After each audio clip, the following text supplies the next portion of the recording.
नमस्कार दोस्तों। मेरा नाम है विजय कुमार। आप देख रहे हैं हिंदी स्टोरी पिटारा यूट्यूब चैनल को। तो चलिए दोस्तों, दुर्गा कॉमिक्स की इस शानदार स्टोरी को शुरू करते हैं, जिसका नाम है कानून मांगे सबूत। तो आप देख सकते हैं इसका कवर पृष्ठ जो कि कुछ इस तरह का है। तो चलिए इसकी शानदार स्टोरी को हम शुरू करते हैं। पत्रकारिता का कोर्स करने के बाद भी विशाल कई दिनों से नौकरी के लिए परेशान था, लेकिन आज ईश्वर ने उसकी सुन ली थी। मेरी नौकरी लग गई, ये जानकर रंजना बहुत खुश होगी। रंजना दरवाजे पर ही खड़ी मेरा इंतजार कर रही है। क्या हुआ भैया? आज मुझे मशहूर अखबार सियासत में नौकरी मिल गई है। क्या सच भैया? तू जानती है मैं झूठ नहीं बोलता। अब जल्दी से खाना दो। आज मम्मी पापा जीवित होते तो कितना खुश होते। सच कह रही हो, काश ऐसा होता। अगले दिन ऑफिस जाने का आज मेरा पहला दिन है। ना जाने क्यों मेरा दिल घबरा रहा है। विशाल ऑफिस पहुंचा। आज से इन्हीं लोगों के बीच मुझे भी काम करना है। चपरासी उसे एक केबिन में लाया। साहब, ये आपका केबिन है। शुक्रिया भाई। विशाल ने दिन रात कड़ी मेहनत करके 2 माह में ही पाठकों के दिलों में अपने लिए एक जगह बना ली। अब पाठक उसके कॉलम सत्य की जंग का इंतजार करते थे, क्योंकि हर बार वो अपने कॉलम में किसी न किसी अपराधी को बेनकाब करता था। एक सुबह पाठक विशाल का लिखा कॉलम पढ़कर चकित रह गए। शहर के प्रसिद्ध व्यापारी सेठ गिरजाशंकर त्रिपाठी द्वारा ड्रग की स्मगलिंग। सेठ इस मैदान के पुराने व्यापारी हैं। गिरजा सेठ शहर की एक जानी मानी हस्ती का नाम था। बहुत से लोगों को इस खबर की सच्चाई पर संदेह भी हुआ। क्या गिरजा सेठ वाकई स्मगलर है? मैं अखबार में एक शब्द भी बिना सबूत के नहीं छापता। मालिक के पास ढेरों फोन आए। अरे भाई, हमारे पास गिरजा सेठ का एक आदमी गिरधारी लाल गवाह के रूप में मौजूद है। क्या? यदि मैं कहूं कि गिरजा सेठ के गुनाहगार होने का क्या सबूत है, तो आप क्या कहेंगे?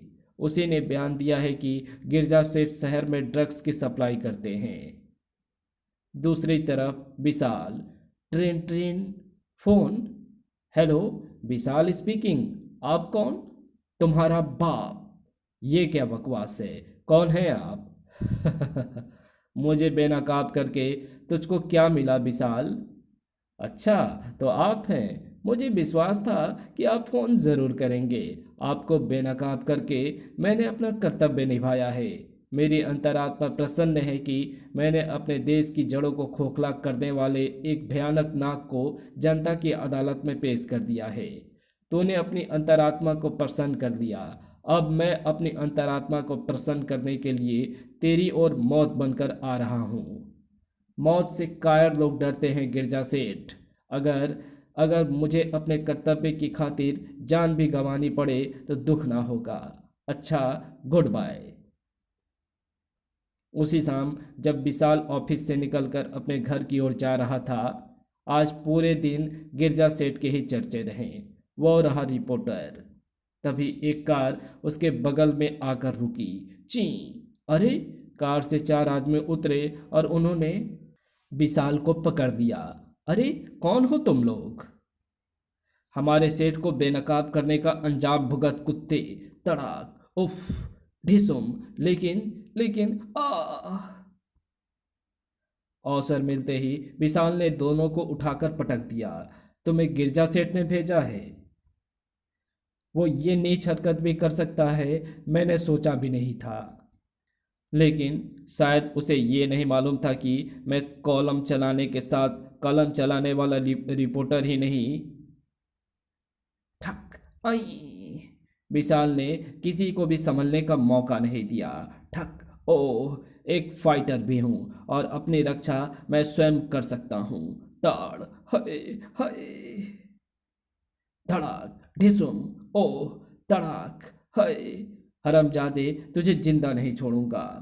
कुत्ते, मुझे गाली देता है। आह! तू बहुत बुरा कर रहा है रिपोर्टर के बच्चे। गिरजा सेठ तेरे को खल्लास कर देगा। सुन कुत्ते, मैं गिरजा सेठ से पहले ही कह चुका हूँ, मौत से कायर डरते हैं। तो उसे जाकर बोल देना, अगर फिर कभी उसने मेरा रास्ता रोकने की कोशिश की तो मेरे कलम की मार उसे बहुत महंगी पड़ेगी। क्या?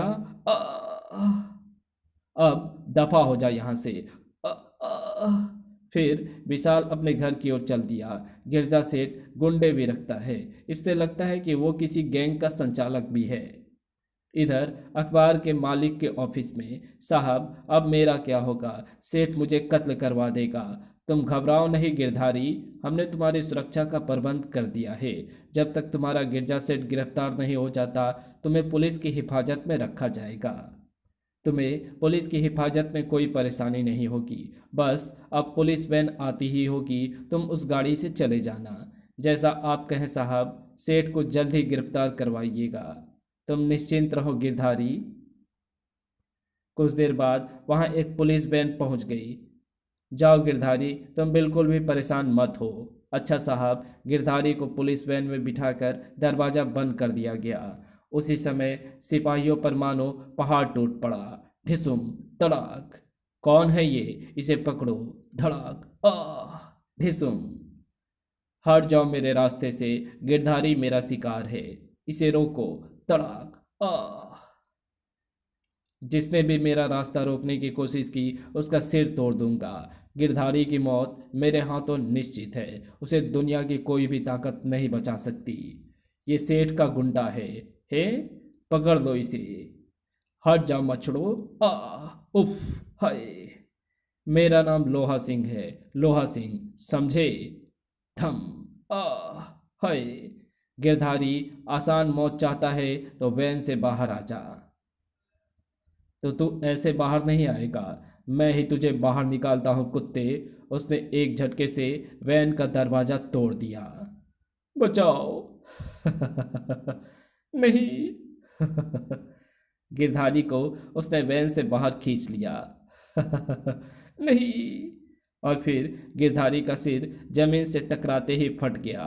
ले, अब मर। धड़ाक। तभी वहां स्पेशल पुलिस फोर्स आ पहुंची। वो रहा शैतान। ओह, मुझे पकड़ने स्पेशल पुलिस फोर्स आई है। गिरधारी तो मर ही गया। अब यहाँ रुकना ठीक नहीं है। अरे, वो रहा सर, भाग रहा है। ओह। बच के जाने ना पाए, भून दो साले को। धाए धाए, तड़ाक, उफ, हाय।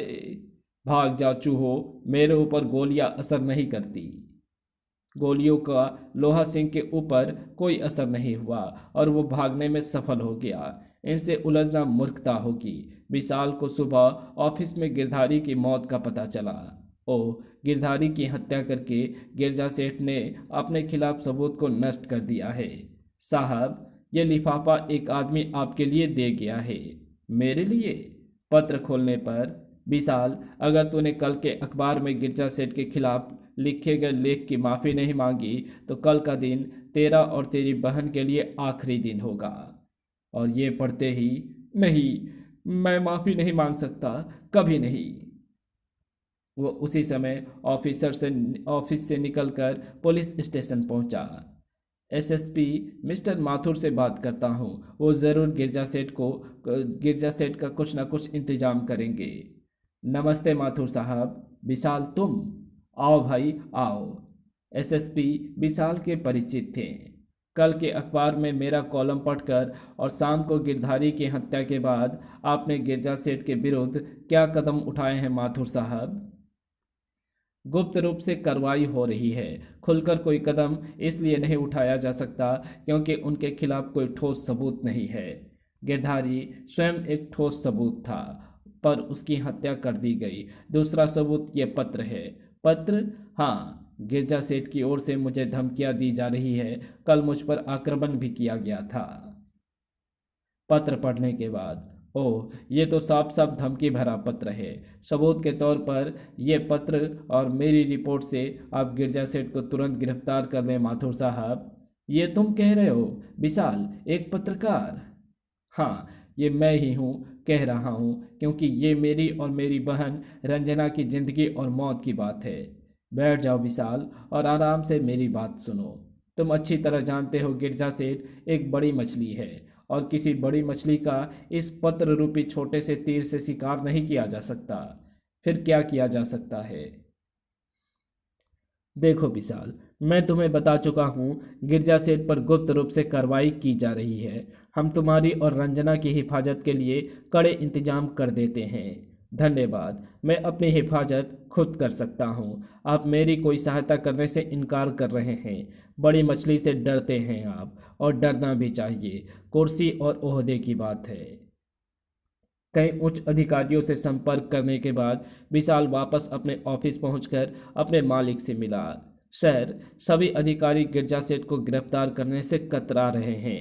उनका कहना है कि बिना ठोस सबूत के वो गिरजा सेठ को हाथ नहीं लगा सकते, जबकि उसने मुझे कत्ल की धमकी दी है। विशाल बेटे, कल गिरधारी की मेरे सामने हत्या की गई थी। हत्यारे ने सिपाहियों के ऊपर भी हाथ उठाया था। सभी जानते हैं कि वो गिरजा का आदमी था, लेकिन उसके वहां से फरार हो जाने के बाद गिरजा का केस कमजोर हो गया है। इसलिए बिना ठोस सबूत के उस पर हाथ नहीं डाला जा सकता, क्योंकि वो सफ़ेद पोश है। इसका मतलब आप भी कुछ नहीं कर सकते सर। गिरजा ने मुझे भी धमकी दी है विशाल, पर मैं उसकी धमकी से डरने वाला नहीं हूँ। मैं कल अखबार में इस पत्र को प्रकाशित करने के साथ ही पुलिस प्रशासन के खिलाफ रिपोर्ट प्रकाशित करूँगा। साथ में तुम्हारा लेख भी छपेगा। धन्यवाद सर, मैं अभी अपनी रिपोर्ट तैयार करता हूँ। ठीक है। अगले दिन कानून मांगे सबूत। हमारी पुलिस छोटे मोटे चोर उचक्कों को डंडे के जोर पर आसानी से पकड़ लेती है, पर किसी बड़े गिरोह को पकड़ने से डरती है, क्योंकि उन्हें भी उसी तालाब में रहना है। गिरजा सेठ जैसे को प्रशासन बड़ी मछली कहते हैं, और शहर की जनता गिरजा सेठ के खिलाफ हो उठी, और गिरजा सेठ तो गुंडागर्दी पर उतर आया है। पत्र में साफ साफ कत्ल की धमकी दी गई है। मालिक साहब के पास पुलिस ऑफिसरों के टेलीफोन आते रहे। आपने पुलिस के खिलाफ इतने कड़े शब्दों का प्रयोग करके अच्छा नहीं किया। हमारे अखबार में छपा एक एक शब्द सच्चाई की बुनियाद पर है। आज मेरा कॉलम पढ़कर पूरे शहर में हंगामा रहा, लेकिन गिरजा सेठ ने कोई प्रतिक्रिया प्रकट नहीं की। अपने घर में कदम रखते ही रंजना, रंजना, रंजना क्यों चीख रहा है लड़के? अभी तुझे भी तेरी बहन के पास पहुंचा देता हूं। तड़ाक! तेरी बहन को मैंने आसान मौत दी है, लेकिन तुझे धड़ाम! उफ! क्या रंजना को तूने मारा है? हाँ बच्चे, और अब तेरा नंबर है। क्या? कमीने, मैं तुझे जिंदा नहीं छोड़ूंगा। ढिसुम! मेरा नाम लोहा सिंह है बच्चे। घूसे तो घूसे, गोलियां भी मुझ पर असर नहीं करती। धड़ाक! हुच!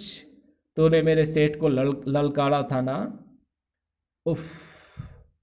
फर्श पर गिरते ही विशाल ने अपने पांव का भरपूर वार किया। ठक! वाऊ! तड़ाक! उफ! तू गिरता तू गिरजा का कुत्ता है कमीने। लोहा सिंह ने विशाल का पैर पकड़ लिया और उसे पूरी शक्ति से घुमा दिया। हाँ, मैं गिरजा बॉस का ही आदमी हूँ। आह!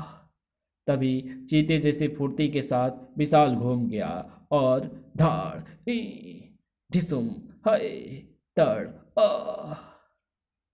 लोहा सिंह गुस्से से पागल हो उठा। कर, कड़ाक! ओह, कल का छोकरा मुझसे मुकाबला करने चला है। वाकई ये बहुत ताकतवर है। मैं तेरी चटनी बनाकर ही यहाँ से वापस जाऊंगा। ठक! आ! उफ! देखता हूँ कब तक तो अपनी मौत से बचता है। ये ले! तड़ाक! धड़ाक! मेरी मार का इस पर कोई असर नहीं हो रहा, इसलिए अब इसे मारने की दूसरी तरकीब इस्तेमाल करता हूँ। ये क्या? पेट्रोल? हाँ। ओह, तो मुझे जलाना चाहता है? नहीं। माचिस की तिल्ली जलाकर विशाल ने उसे लोहा सिंह की ओर उछाल दिया। अगले ही क्षण लोहा सिंह का पूरा शरीर आग की लपटों में घिर गया। बचाओ! कुछ देर बाद, ओह, कपड़ों के नीचे बुलेट प्रूफ कवर। और फिर रंजना, मेरी बहन, मैं तेरा इकलौता भाई होकर भी तेरी रक्षा ना कर सका। लेकिन देख ले, मैंने तेरे हत्यारे को कितनी बुरी तरह मारा है। फिर भी मैं तेरी सौगंध खाकर कहता हूँ, मैं तेरी लाश को उस समय तक हाथ भी नहीं लगाऊंगा जब तक तेरे असली कातिल गिरजा सेठ के शरीर के टुकड़े टुकड़े नहीं कर देता। घर से निकलकर विशाल, कानून तो सबूत मांगता है पर मुझे मुझे किसी सबूत की जरूरत नहीं है, गिरजा सेठ की कोठी पर पहुंचा। ओह, यहाँ तो पहरेदार खड़े हैं। वो गिरजा की कोठी के बगल वाली इमारत के निकट पहुंचा। इसकी छत से गिरजा की कोठी तक पहुंचा जा सकता है। ऊपर पहुंचने के लिए ये सीढ़ी ठीक रहेगी। रास्ता साफ है। सारे काम तेजी से करने हैं मुझे। फिर उसने गिरजा की छत पर छलांग लगा दी। शायद ये नीचे जाने का रास्ता है। ये मैं कौन सी जगह पर पहुंच गया हूँ? ओह, मैं बिल्कुल ठीक जगह पर ही आ गया हूँ। अगले ही क्षण, गिरजा, मेरी बहन के हत्यारे, मैं तुझे जिंदा नहीं छोड़ूंगा। ठक, आ, तड़ाक, हाय, धड़ाक, उफ, आ, धाए। विशाल पर मानो खून सवार था। ढिसुम, धाड़, तड़ाक, उफ, आई, नहीं, या, ढिसुम, नहीं। उसी समय भून दो कम वक्त को। धाए धाए धाए। लेकिन विशाल इस समय छलावा बना हुआ था। धम। शायद तेरी मौत मेरे हाथों लिखी है कमीने। मेरी मौत इतनी आसान नहीं। जब तक गिरजा को खत्म नहीं कर देता मैं मरने वाला नहीं। अब ये कुल्हाड़ी तुम्हारी मौत बनेगी गिरजा सेठ। तो बड़ी मछली है ना हरामजादे। देख, मैं बड़ी मछली का शिकारी हूं। नहीं। खचाक, एक एक करके, खचाक, विशाल ने सभी के सिर खच ई उनके शरीर से अलग कर दिए। खच, नहीं। कुछ देर बाद वो आलीशान हॉल मरघट बन चुका था। ये बड़ी मछलियां हैं, समुद्र की बड़ी मछलियां। शायद किसी ने पुलिस को टेलीफोन कर दिया था। अरे, यहाँ तो लाशें ही लाशें पड़ी है। किसी ने इन्हें बड़ी बेदर्दी से मारा है। कमीने, तूने ही मेरी बहन का कत्ल करवाया था ना? वो रहा हत्यारा, पकड़ लो इसे। फिर विशाल ने गिरजा पर वार किया। अब मैं तेरी लाश के हजारों टुकड़े करूंगा हरामजादे। बोटी बोटी अलग करके रख दूंगा तेरा। खबरदार, भागने की कोशिश मत करना। इंस्पेक्टर साहब, आपका अंधा कानून सबूत मांगेगा, इसलिए इन लाशों के सिर भी साथ ले चलो।